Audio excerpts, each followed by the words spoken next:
Hello students. So in the previous slides we have done the plant kingdom, but our one topic is left, that is the three kingdoms, which are Monera, Protista and Fungi. So today we are going to study them. So let us start. According to Robert Whitaker, there are 5 kingdoms, which are Monera, Protista, Fungi, Plantae and Animalia, that you have read in previous videos. So let us take first Monera. Monera are the very simple and oldest organisms, yet they are very simple and very old organisms. They can found in any type of extreme conditions. They can live in hot as well as in cold also. Okay, they are also found in the saline areas, so they can live in different types of habitat.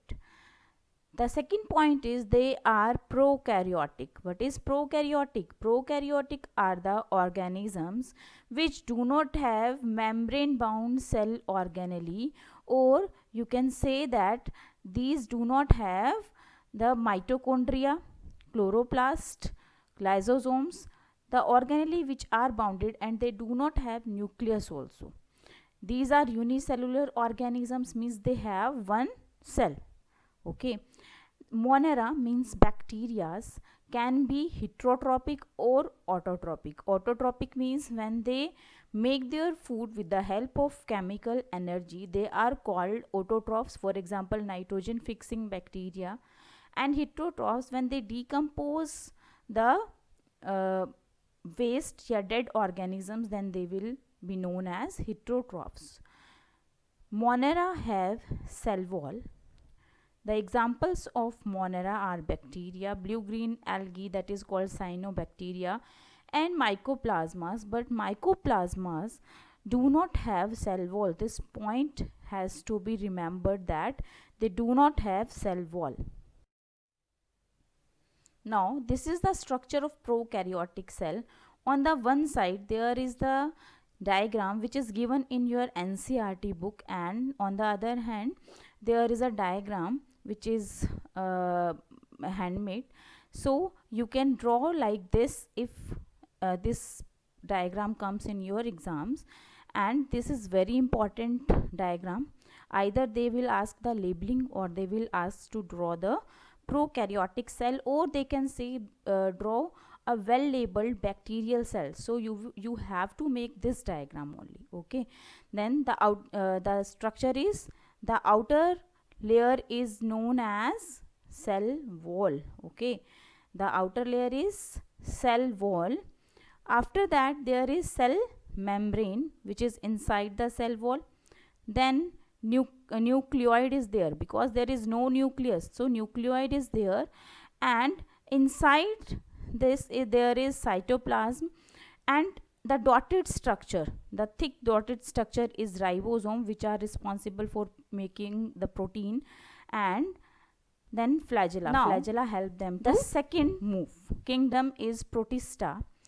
Protista are the first eukaryotic organisms, means in 5 kingdom classification Monera are prokaryotic cell. After that Protista are eukaryotic organisms, and Protista, fungi, plants, animals, all are eukaryotic. Okay. The Protista are unicellular and eukaryotic organism. This point is very important, because this point is asked many times in exams, because they will say that write the kingdom which have unicellular and eukaryotic organisms. So you have to write the Protista. Okay. These organisms have different appendages for movement, that we will study in next slide. Like amoeba have pseudopodia, paramecium have cilias, so that will be study in next slide. The organisms belonging to this group are either autotrophs. If they have chloroplast, they can make their own food, like Euglena is having the chloroplast. And heterotrophs, if they are not able to make their food, they are parasitic also. For example, malaria, malarial parasite Plasmodium. Plasmodium is a protista which cause malaria. So it is a heterotroph. It completes its life cycle inside human body. So there are some examples: unicellular algae, diatoms, and protozoans.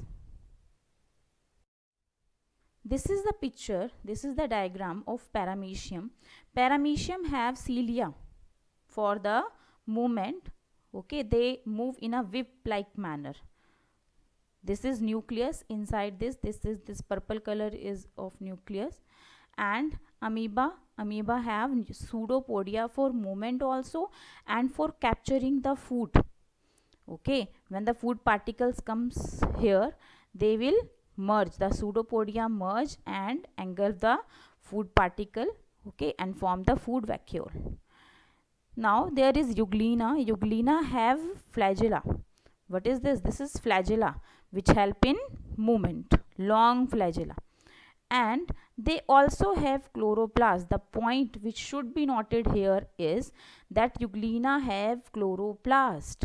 These two do not have chloroplast, but Euglena have chloroplast. So Euglena is photosynthetic, means they can make their own food. So this is also very important point here. Third kingdom is fungi.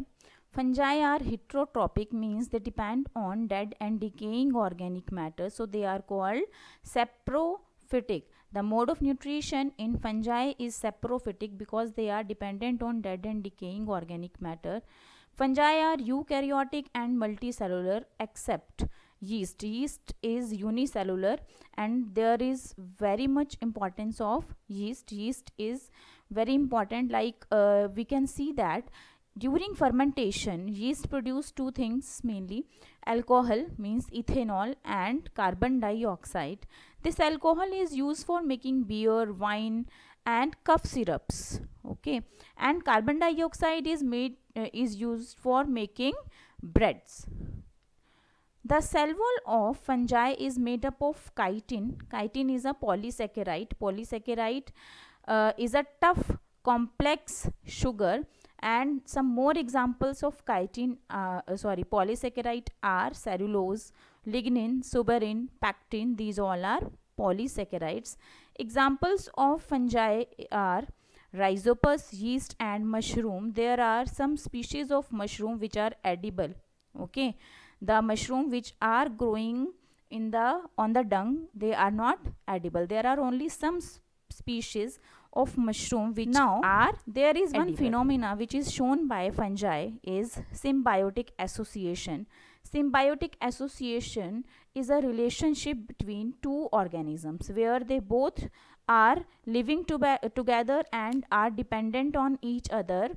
So this is the symbiotic association in which two organisms are living together and both are benefited. No one of them harm each other. Okay, examples are lichens. Lichens are having two components, fungi and algae. The function of algae is to prepare food because they are photosynthetic, and fungi help in absorbing that food, and they also provide shelter to the algae.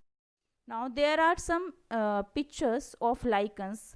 Lichens are growing on tree trunk and on rocks. Now, what are the economic importance of fungi? Fungi are very good pollution indicator, means the area where is pollution, they will not grow there. Okay, and lichens release some chemicals that disintegrate rocks, matlab they help in weathering, or we can say in the breakdown of rocks. So they help in soil formation, they release some chemicals actually, and they are used in making different medicines. And lichens are also very useful in making perfumes and essential oil. The other example of symbiotic association is mycorrhiza. Mycorrhiza is also a symbiotic association between a fungi and the roots of a plant or a tree. What is the function of fungi here? Fungi help in increasing the absorption, water absorption, okay, and they increase the water absorption and they are getting the shelter from the plant, or we can say tree. These are the some pictures of fungi which are having mycorrhizal association. So thank you students for watching this video. If you really like this video, then please like the video and subscribe to my channel for more videos. Thank you.